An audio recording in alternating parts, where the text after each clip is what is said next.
Hi, I'm Dr. Tony Evans, your host for Heroes in the Bible. If you've been enjoying this series, please write a review and let me know how this podcast has impacted your life. Welcome to the epic adventure of David, a story of honor, battle, jealousy, darkness, friendship, love, scandal, and murder. While most people know of David the myth, few know about David the man. In this episode, David the man is exposed and rebuked. This episode does not feature a profound failure or moral mishap, but we are coming to a point in the story where the myth of David has melted away, and all that remains is David the man. Our story only has a few more episodes, and it would seem like David's epic tale is crawling to the finish line. Rest assured, dear listeners, that David still has a few more epic adventures before our time is up. This episode reminds us that David has some growing up to do, even in his old age. The death of his son has left him despondent and crippled with grief. Normally, we appreciate David's sensitive soul, but this time, it is a bit different. David's emotions overcome him, resembling what modern doctors might call clinical depression. David is trapped in his own emotions all throughout this episode, whether it's because of Absalom, Joab, or the state of Israel. But the kingdom needs him. His men need him. There is a mounting threat that can consume the nation if not dealt with. Does David still have what it takes? Or is he at a point in his life where he delegates everything to his subjects? Have we seen the end of the giant slayer? Will the people be forced to put their trust in Joab? Let's find out in episode 28, The Rebellion of Sheba.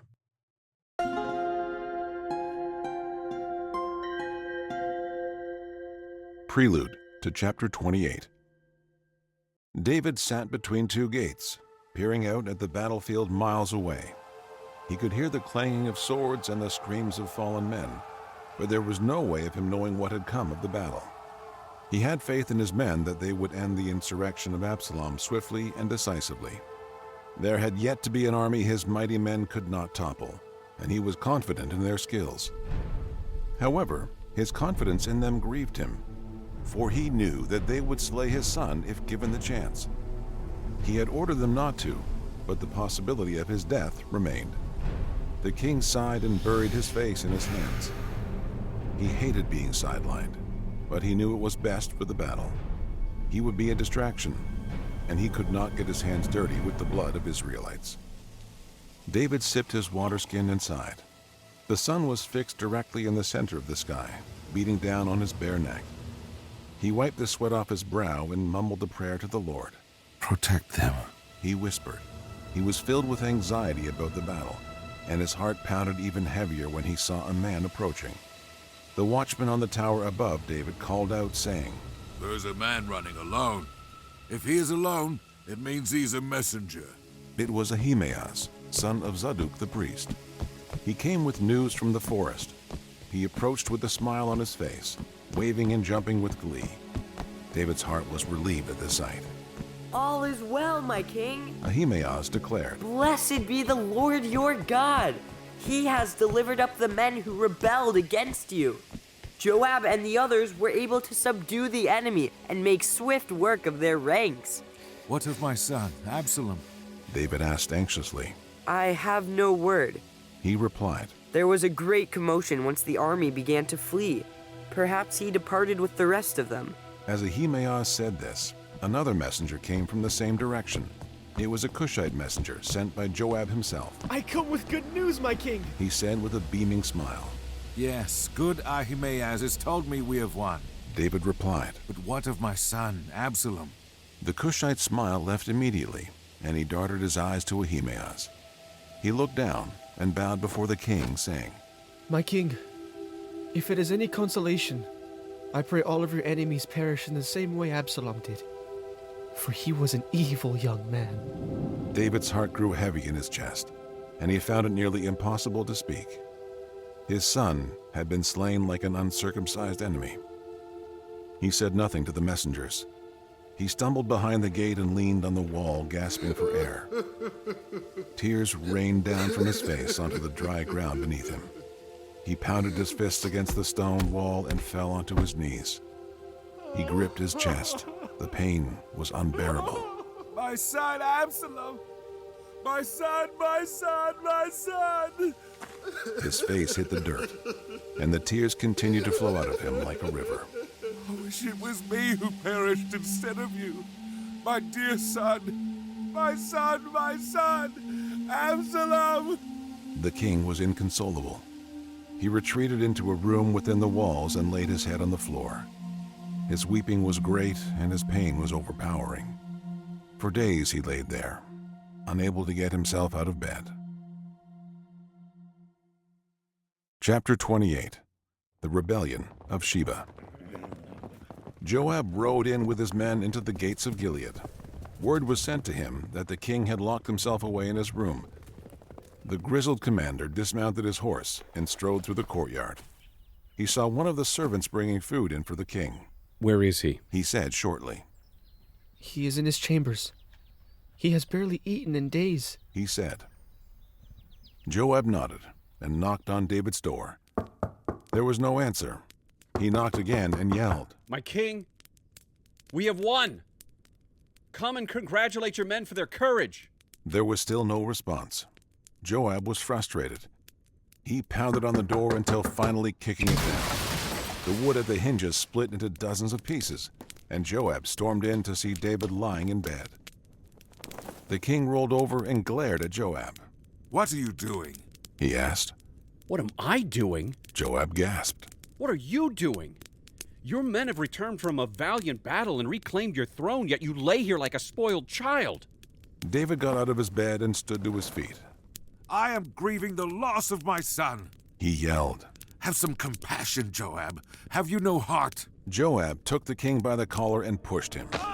David pushed back, landing a blow on Joab's jaw. Joab tackled him and pinned him to the wall again, this time slamming him against the stone. Listen to me. Joab yelled. I have served you for years, and I have earned the right to speak. David tried to break free again, but Joab was intent on getting his point across. He drove his arm into David's neck and yelled. You will lose far more than your son if you decide to remain here weeping. Joab released David and then pointed out the window. Come, look and see what I see. David was considering striking Joab, but instead looked outside. Thousands of men were sitting outside the gate, nursing wounds and enjoying their first meal in days. Joab spoke close to David's face, continuing to yell. Today you have covered them all in shame. They marched out to save your life. They fought for you, your wives and your children. If you have not come out to greet them, nor have you prepared anything for them as a reward, you have made it clear that your commanders and servants mean nothing to you. Of course I care. David yelled. I wanted to march with them, but you wouldn't let me. Because we were trying to save you. Joab retorted. And we succeeded. But you haven't noticed, have you, David? No. Do you know why? Joab walked closer to David and maintained his aggressive demeanor. He pointed his finger at David's chest and said, Because you love those who hate you, David.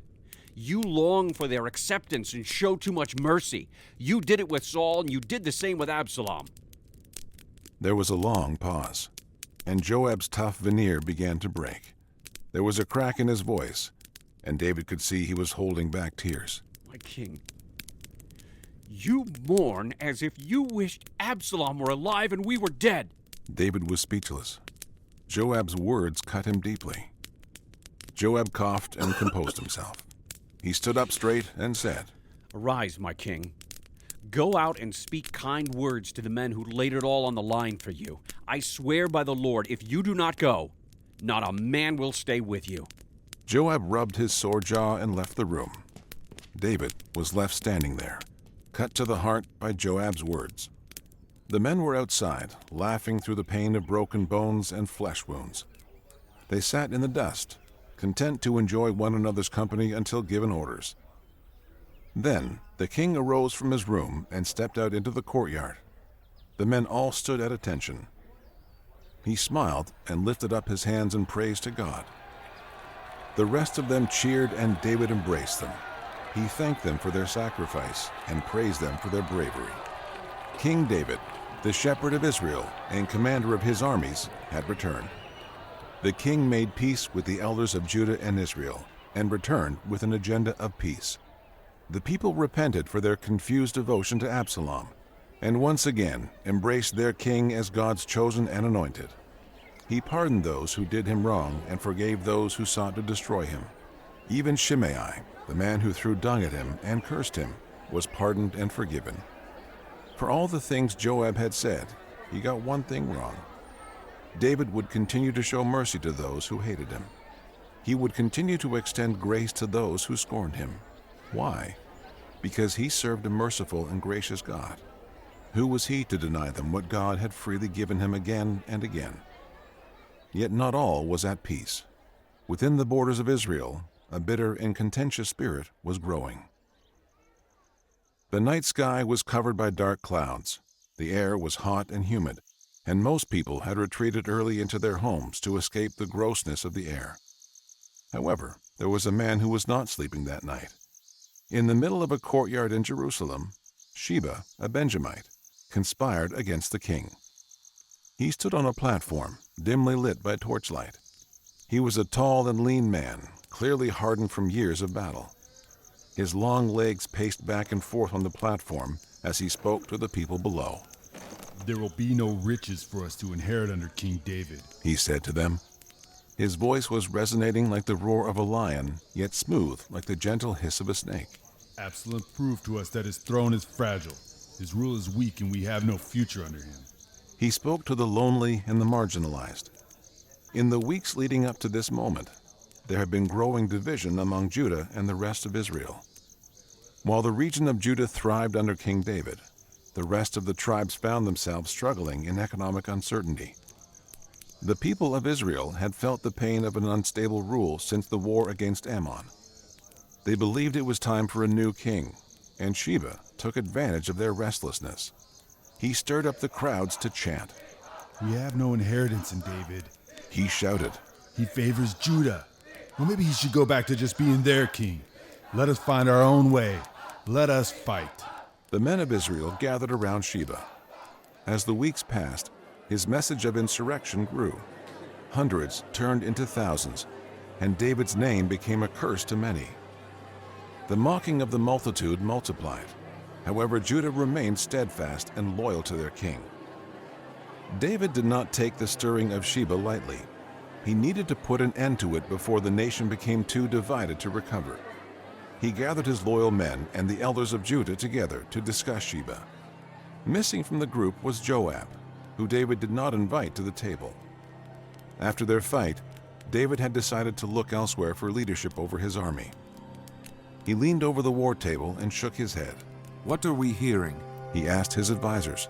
"The nation has split in two once again. Amasa said. The economic repercussions of Absalom's coup have been hard to recover from, and the people blame you." Amasa was once loyal to Absalom, but had since been reconciled with David. However, there was still a lingering distrust between him and the others. Abishai was also there. He lifted his voice and said, "My king, we need to end this swiftly.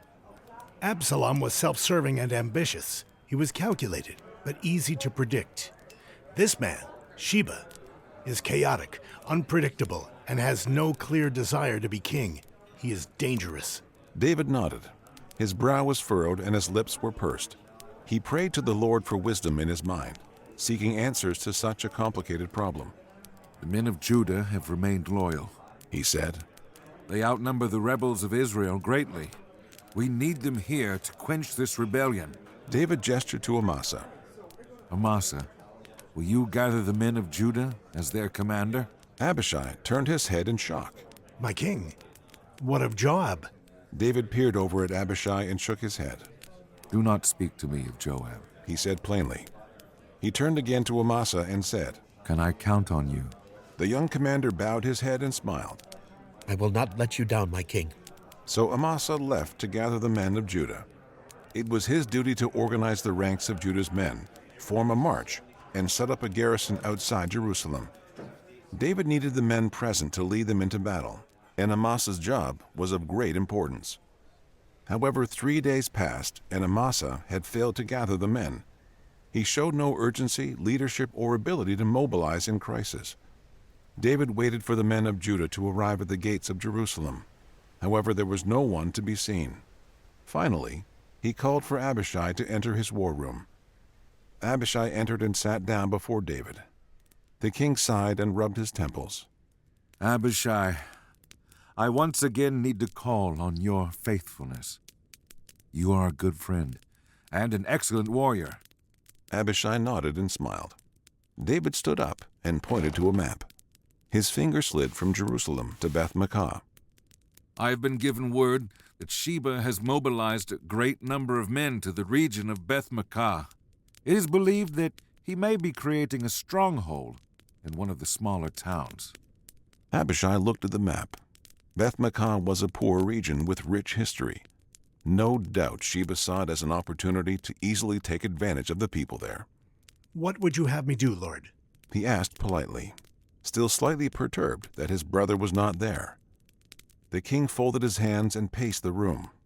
Amasa has failed to gather the men of Judah in time. I do not know where he is or if he is even coming. I cannot wait any longer. If Sheba continues, he can do more damage than Absalom. Will you take the mighty men and pursue him? Abishai looked at the king and studied his face. He was clearly in conflict with himself. David knew that he should assign this to Joab, but there was something that held him back. As David grew older, Abishai could see the cracks in David's seemingly perfect character. He was a man who struggled with abandonment and deep wounds caused by his own father and his father-in-law Saul. The mythical legend of the giant slayer was slowly fading into history, and now Abishai could see that before him was just a man. A good man, a noble man, but still just a man. Abishai drew a deep breath and nodded. Of course I will, my king. I will pursue Sheba while you remain here to study the economic fallout from all this. The elders need you to help them move forward. While you deal with the politics, I shall deal with Sheba. David was relieved at Abishai's answer. As he left, David stopped him, saying, Abishai, if Joab desires to march with you, I would very much appreciate his skill. Abishai smiled and bowed. Then he left to assemble the mighty men. They gathered immediately, ready to pursue Sheba with all their might. Even though the mighty men were growing older, and the youthful endurance they once possessed was waning, they were still to be feared.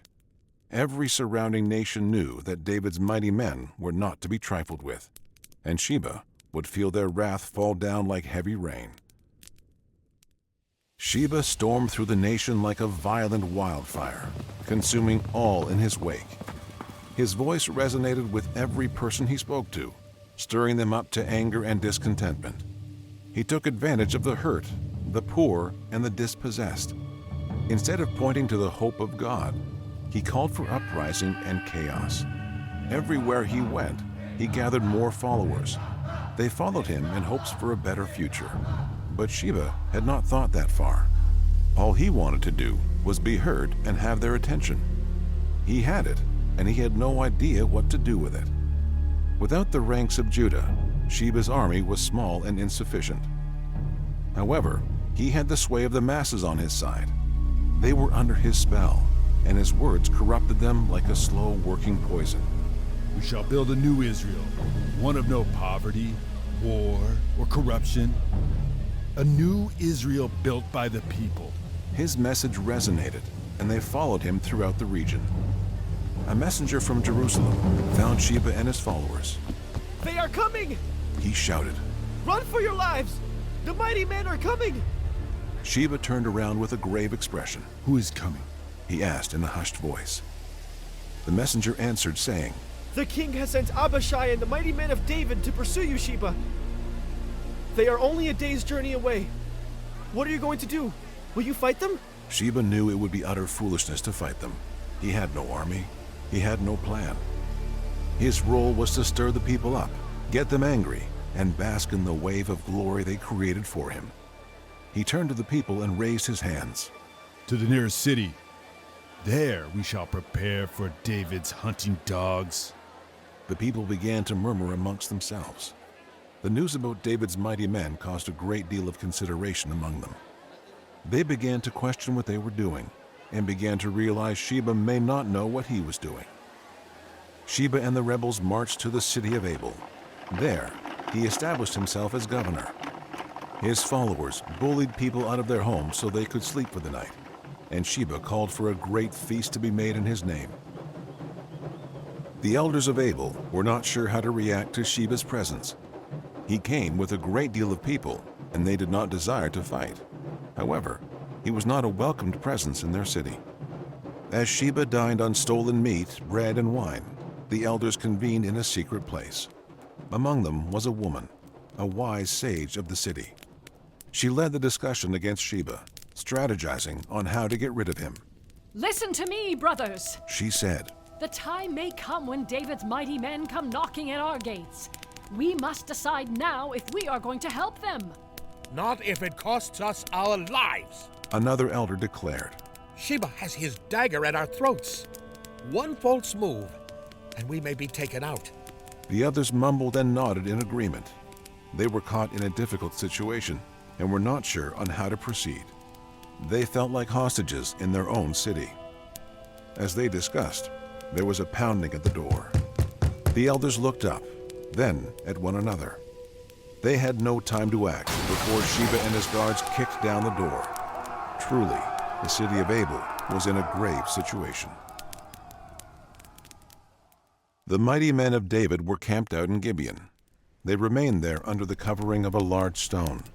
Its massive frame blocked out the sun and protected them from the harshness of midday. The servants of the king who followed him in exile were also there, the Cherethites and the Pelethites. They were a faithful bunch, filled with courage and devotion to their king. Altogether, they were perfectly capable of going after Sheba. Abishai and Joab were confident they could find Sheba by the week's end and destroy him before the rebellion spread any further. Night approached, and the two of them met under the moon. Together they sat by the fire, stoking it and strategizing for the conflict ahead. We must expect that Sheba has men willing to fight, Abishai said. Some trained soldiers, others willing civilians. Joab affirmed Abishai. We want as little bloodshed as possible. If we are to keep our nation intact, we must not kill too many of our countrymen. Finding Sheba and killing him first is our best option to keep the peace. Abishai added. Wherever he is hiding, I doubt he will come out and fight us himself. Joab nodded, and the two of them continued to discuss the best way to proceed. The next morning, the two brothers awoke to the sound of marching. They ran out of their tents and saw the armies of Judah approaching from the south. In front of them was Amasa, smiling with his arms stretched out in joy. Joab was not amused. The man who took my job, he muttered. Amasa had been weeks late in gathering the armies of Judah. He proved to be incompetent when it came to leading, or worse, perhaps he was failing on purpose. Joab looked at him with skeptical eyes. He did not trust him and saw his incompetence as a threat to Israel. If he is in charge, we may perish. Joab said to Abishai. Abishai knew the look in his brother's eyes. Usually, he was the voice of reason and caution in Joab's life. However, this time, he did not feel the need to hold his brother back. Do what pleases you, brother. I will not stop you.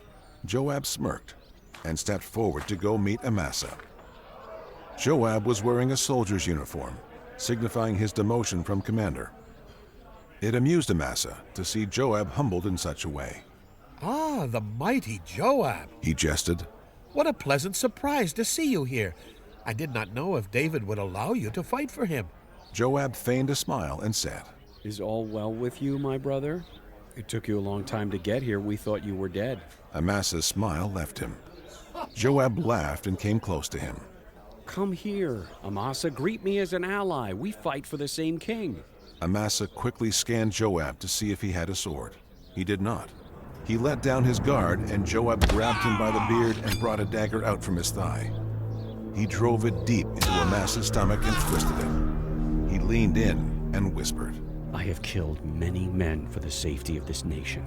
You are but another number on the path to peace. Joab let go, and Amasa fell onto the floor. His entrails poured out of his stomach. He was still alive, frantically trying to get them back in. He wailed in agony, slowly losing blood and life. Joab wiped the blood off his blade, looked up to the army behind Amasa, and bowed. He left back into the ranks of Abishai without saying a word. Abishai looked out at the army of Judah and shrugged, then left back to lead his men. Joab's armor-bearer stood over the corpse of Amasa and raised his voice to Judah, saying, Whoever favors Joab, whoever is for King David, let him follow Joab into battle. Let them fight for the nation. The ranks of Judah pressed onward and followed Joab. The mighty men of David, the servants of the king, and the armies of Judah all marched to defend the integrity of Israel. Many of the men passed by Amasa and winced in disgust, until finally some of them took his body aside and covered it with a garment. Amasa's body was left to rot in the desert between Gibeon and Abel.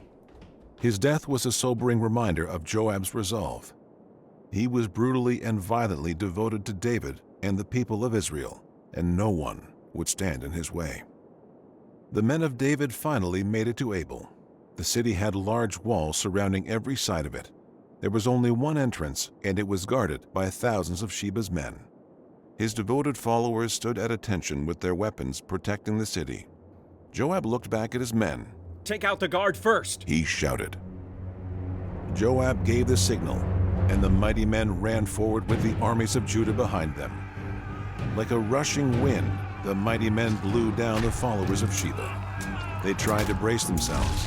However, Joab and the rest of the warriors were far too quick. Abishai himself cut through 7 men to reach the edge of the wall. He knocked 4 of them out with the blunt end of his blade, then slashed the other 3 at the knees. He did not want to kill them, for they were his countrymen.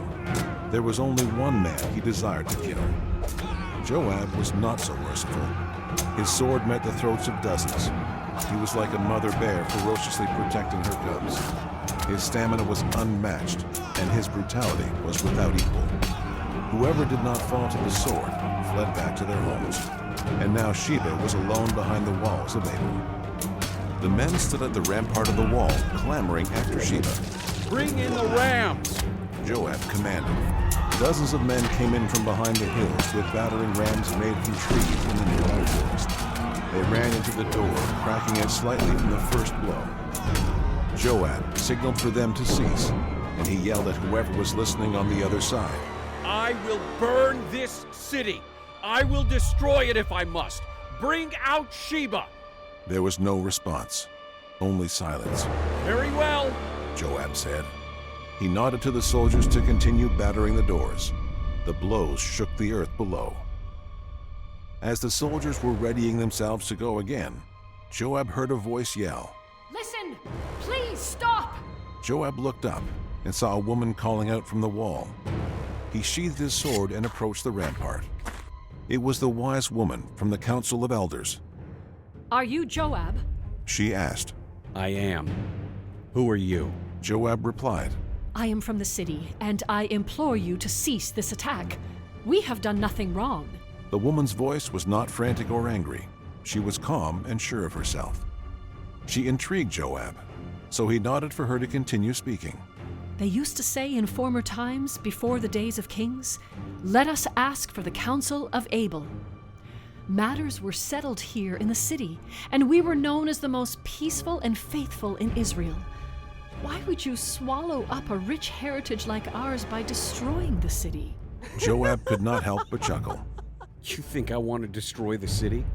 Far be it from me to destroy anything. I've not come to swallow you up in fire. I have come for one reason and one reason alone, Sheba. He has lifted his hand against the king. Give him up, and we will withdraw from the city. Do I have your word that is true? She asked. My very word. Bring me Sheba, and we leave in peace. Then I will ensure his head is thrown over the wall. She said nervously. Joab once again could not help but chuckle. She seemed so sure of herself. However, Sheba would not go quietly. Joab gestured for his men to cease their attack of the wall. They waited, looking for any sign from the city that Sheba was dead. Joab has given his word. The wise woman said in confidence. If we are able to kill Sheba, he retreats. The elders were gathered in a room, discussing in secret what to do with Sheba. We will have Joab come and cause an uproar in our city. Sheba will retaliate and many lives will be lost.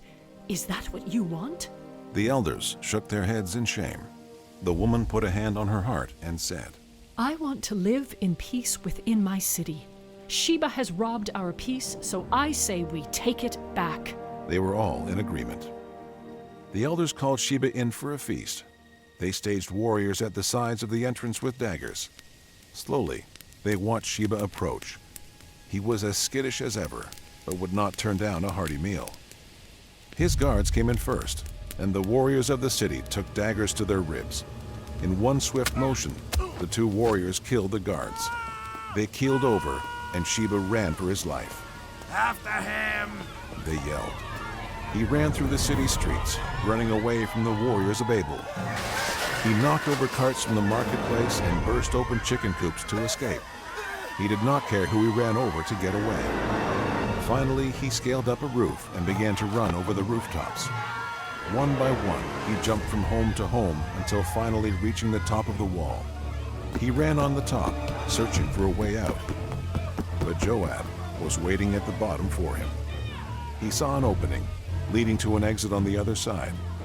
Just as he was about to jump down, a spear went whistling through the air, landing directly through his side. Sheba fell onto the stone floor of the wall and writhed in pain. The warriors finally caught up to him, took him by the head, and chopped it off. Sheba's body bled over the edge of the wall, dripping down onto the floor below. They held the head high in the air for the whole city to see. Sheba was dead, and no rebel would be welcomed within the gates of Abel. Joab was on the other side. The sun was descending over the wall, causing Joab to squint when he heard a clamoring from within its borders. Finally, something went flying through the air, blocking the sun for a moment. All the men watched the object fall onto the floor with a thud. Joab approached and turned the object around with his foot. Sheba's severed head was lying face first in the sand. Joab laughed again and bowed to the wall. Although he could not see her, he knew the wise woman was watching. She was, and smirked as Joab gave a sarcastic bow. Joab took out the trumpet from his belt and blew it. The sound resonated for over a mile, signaling for the men to return home. Lingering unrest was inevitable. Absalom shook up Israel, and it comes as no surprise that there was political and social unrest. It came at a bad time because King David does not seem up to the task of handling any of it. The prelude takes us into the chambers of the king. He is despondent after the loss of his son, even though he was a treacherous psychopath. David is no different from any father who loved his son. However, the grief cripples him in a way unbecoming of a king. His bereavement seems over the top, and there is political and social strife being ignored. I am not a psychologist, but many scholars, psychologists, and theologians believe that David had suffered from some sort of depression in his life. We may have witnessed a particularly difficult bout for him. Either way, David's kingdom was being neglected, and it took the heavy-handedness of Joab to snap him out of it.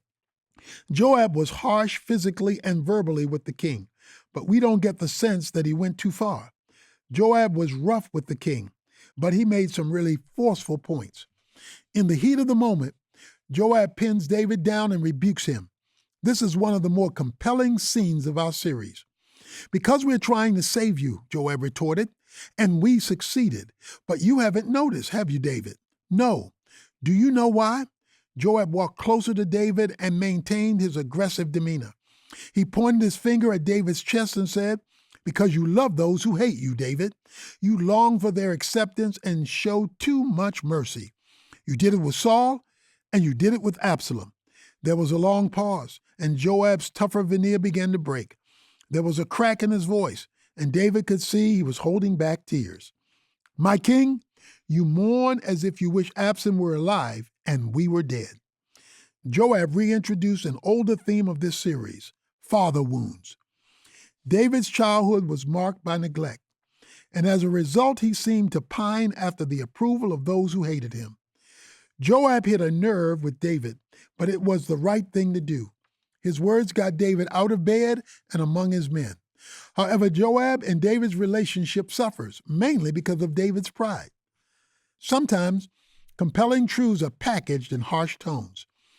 Jesus, when faced with some of the Pharisees and money changers in the temple, used very aggressive tones and even flipped tables. When Peter was undermining the mission of God, Jesus said, "Get behind me, Satan." Jesus was no stranger to conflict. The balance for us is to know when to speak gently and when to speak boldly. The coup of Absalom shook the economic foundation of Israel. Judah, being the larger and more stable tribe, was not as affected. However, the other tribes of Israel were hurting. There was a large group of people who felt dispossessed and angry, which was a perfect opportunity for someone to take advantage. People like Sheba come around every couple of years. Sheba is like many cult leaders, fringe political activists, and ideologues that love to stir people up. People like him fan the flames of anger but offer no real solutions. They talk of a new world order and salvation without any concrete ideas of convictions. Utopia is always their fantasy, but corruption is always their reality. Sheba is an agent of chaos. David knows he needs to quench the uprising and put an end to Sheba, but he can't march against him. He needs to stay and deal with the elders, so he sends Amasa to lead his army. He doesn't invite Joab, though, because of his petty grudge. Amasa's loyalty and competence are in question, so it surprises Abishai to see him take command. There's a moment in this episode where Abishai observes David like we would. As David grew older, Abishai could see the cracks in David's seemingly perfect character. He was a man who struggled with abandonment and deep wounds caused by his own father and his father-in-law Saul. The mythical legend of the giant slayer was slowly fading into history, and now Abishai could see that before him was just a man, a good man, a noble man, but just a man. As our story is slowly drawing to a close, our overarching theme becomes clearer. David is not the ultimate hero. We've been reminding ourselves this whole series while also standing in awe of how awesome David is. But now, as he stacks more and more failures, we get to fully realize David is just another sinner. The myth of David is melting away, and we are left with just a man. Joab re-enters the story when it is time to march against Sheba. It seems clear that Amasa was either terribly incompetent or secretly rebelling. Either way, it was putting Israel in danger. Joab takes matters into his own hands. He did it with Abner, he did it with Absalom, and he did it with Amasa. Joab, the most fiercely loyal subject of David, frequently disobeys him for the safety of Israel. We are supposed to love and hate Joab. Why? Because we just can't tell if he's good or bad. He protects Israel, but he disobeys the king. He saves lives, but he murders out of revenge. He loves David, but he kills David's allies. Joab seems to think David needs him to make the tough decisions he is unwilling to make. Is he wrong? Joab is one of the most confusing characters in Scripture. We don't know whether to praise him or hate him, and neither does David. Sheba is eventually killed, and the people go back to normal. This is a perfect example of fleeting ideologies and movements that have no momentum once their charismatic leader is gone. Will it be the same for David? What will his legacy be? At this point in David's life, he isn't quite sure what the lasting memory of him will be. In our next episode, we will witness David wrestling with his own legacy and the name he will leave behind. We are almost to the end of our series, and David has a few more good fights in him. Let's finish well with episode 29, The Heart of a King. Thanks again for listening. For more inspiring stories, daily prayers, wisdom to last a lifetime, go to pray.com. And to expand your Heroes in the Bible journey, download the Heroes of the Faith devotional at tonyevans.org/heroes. Write a review and let us know how this podcast has impacted your life. God bless. Hello, my name is Matthew Potter, co-founder of pray.com. I wanted to ask, do you know what your bank does with your money? At America's Christian Credit Union, your everyday banking helps grow churches, expand the reach of missions agencies, and supports fellow believers across the country. Learn more about specials for switching to ACCU and their nationwide banking capabilities at americaschristiancu.com/pray. Plus, the peace of mind knowing that this credit union is federally insured by the National Credit Union Administration.